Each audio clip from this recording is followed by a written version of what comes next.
এই যে আমি নিয়ে নিয়েছি আজকে পনির। কত বড় পনিরটা দেখেছি বাবু, কি সুন্দর পনিরটা। আপনারা দেখে বুঝতে পারছেন পনির দেখে আমি আজকে কি রেসিপিটা বানাবো। তাহলে বলে দিচ্ছি আপনাদের, আমি আজকে বানাবো পুরো নিরামিষিতে পনিরের একটা রেসিপি। নমস্কার বন্ধুরা, আপনাদের সকলকে স্বাগত জানাচ্ছে কাম্বাস কিচেনের তরফ থেকে। আজকে নিয়ে এসেছি আরও একটা নতুন রেসিপি। আপনাদের বলেই দিলাম নিরামিষিতে পনির দেখাবো। তাহলে চলুন আমি আগে পনিরটা কেটে নেবো। তার জন্য দেখাচ্ছি আমি পনিরে কী কী দেবো। এই যে নিয়ে নিয়েছি গোটা গরম মশলা, দুটো ছোটো এলাচ, লবঙ্গ, দারচিনি এক টুকরো আর জায়ফল। এটা আমি আলাদা করে একসঙ্গে বেটে নেবো। জয়িত্রী একটু, এগুলোটা আমি একসঙ্গে বেটে নেবো। নিয়েছি মগজদানা, কাজু বাদাম আর নিয়েছি একটু পোস্ত। এটা আমি একসাথে বেটে নেব। আর একটা বাটবো, সেটা হচ্ছে আদা কাঁচা লঙ্কা বাটা। তাহলে চলুন আমি এগুলো রাঁধতে রাঁধতে দেখিয়ে দেবো কী কী দেবো। আইটেমগুলো এখানে সবই আছে। তাহলে রেসিপিটা প্রথম থেকে শেষ পর্যন্ত আপনাদের দেখতে হবে, কেউ স্কিপ না করে। প্রথমে আমি পনিরটা কেটে নিচ্ছি।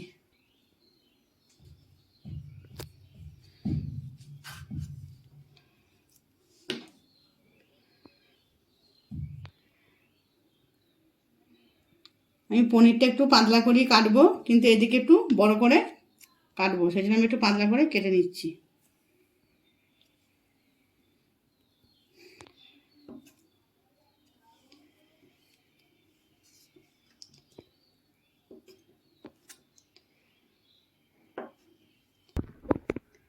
এক এক করে পনিরগুলো সব কাটা হয়ে গেল।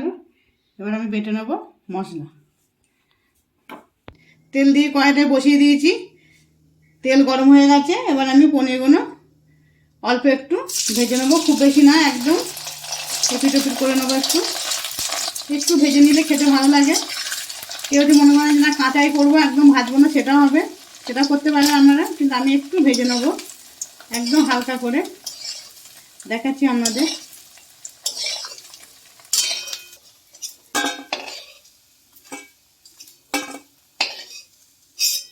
এই যে আমি এভাবে ভেজে নিয়েছি একদম হালকা করে।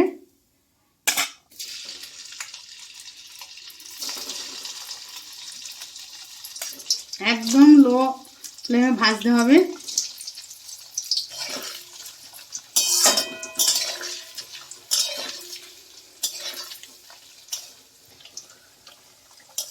এবং এইভাবে আমি সব এক এক করে ভেজে নিচ্ছি, তারপর আমি দেখাচ্ছি।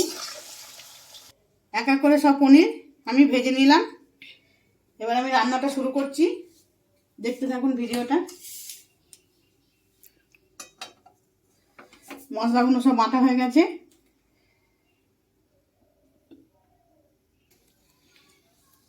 পনির ভাজা তেলের মধ্যে দিয়ে দিচ্ছি আমি ফোড়নের জন্য একটু তেজপাতা, দুটো শুকনো লঙ্কা আর একটু গোটা জিরে।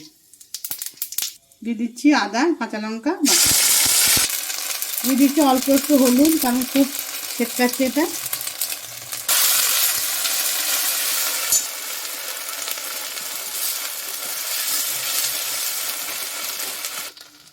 দিয়ে দিচ্ছি টমেটো।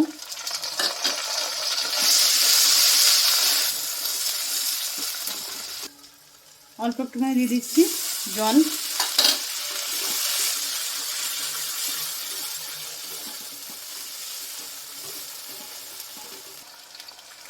দিয়ে দিচ্ছি কাশ্মীরি লাল লঙ্কা গুঁড়ো, কালারটা ভালো আসবে।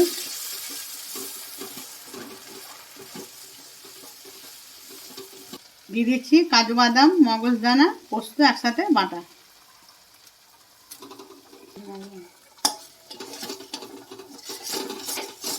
ভালো করে একটু কষিয়ে নিতে হবে।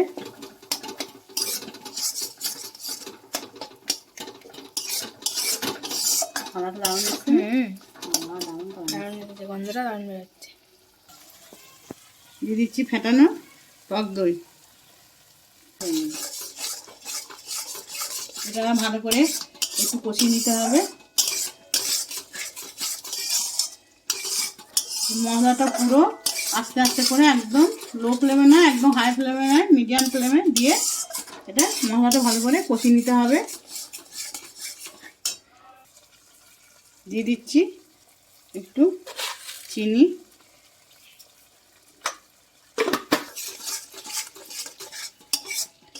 মশলার কালারটা দারুণ লাগছে কিন্তু বলো।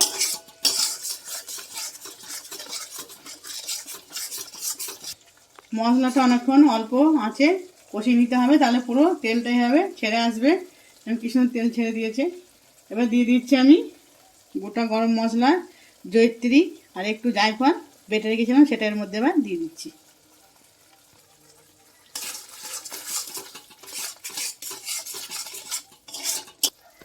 পুরো তেল ছেড়ে দিয়েছে একদম। কালারটা কি সুন্দর এসছে, দারুণ এসেছে। গন্ধটা খুব সুন্দর বেরোচ্ছে। এবার আমি দিয়ে দেবো এর মধ্যে জল।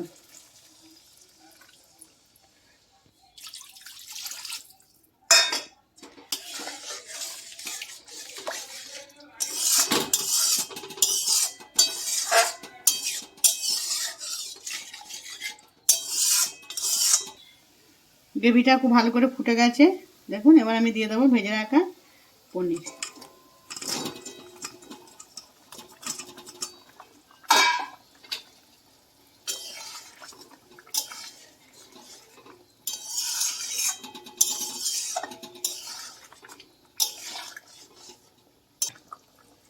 এটা একদম অল্প আছে, আমি 10 মিনিট চাপা দিয়ে রাখবো। দিয়ে দিলাম ঢাকা।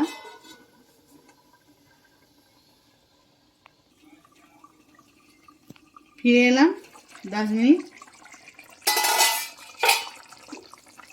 10 মিনিট পর ফিরে এলাম, দেখুন পনিরটা খুব ভালো সেদ্ধ হয়ে গেছে। যদি মনে করেন আমি এর মধ্যে আলু দেবো, আলু দিয়ে বানাতে পারে। আমি আলু দিইনি, শুধু পনির করেছি। এই যে পুরো নরম হয়ে গেছে, তুলতুল করছে একদম।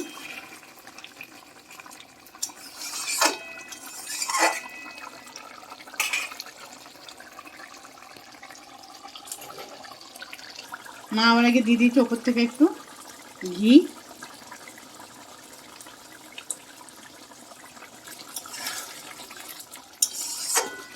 এবার আমি ঢেলে নিচ্ছি এটা। এটুকু গ্রেভি রাখবো, এটা পরে আবার আরো একটু টেনে যাবে ঠান্ডা হলে। ঢেলে নিচ্ছি এবার।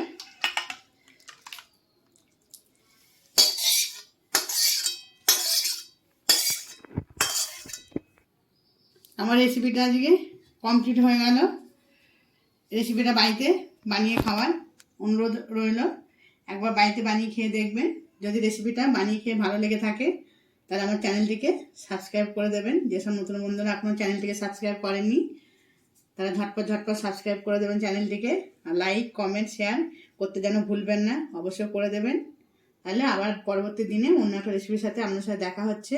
ভালো থাকবেন, সুস্থ থাকবেন।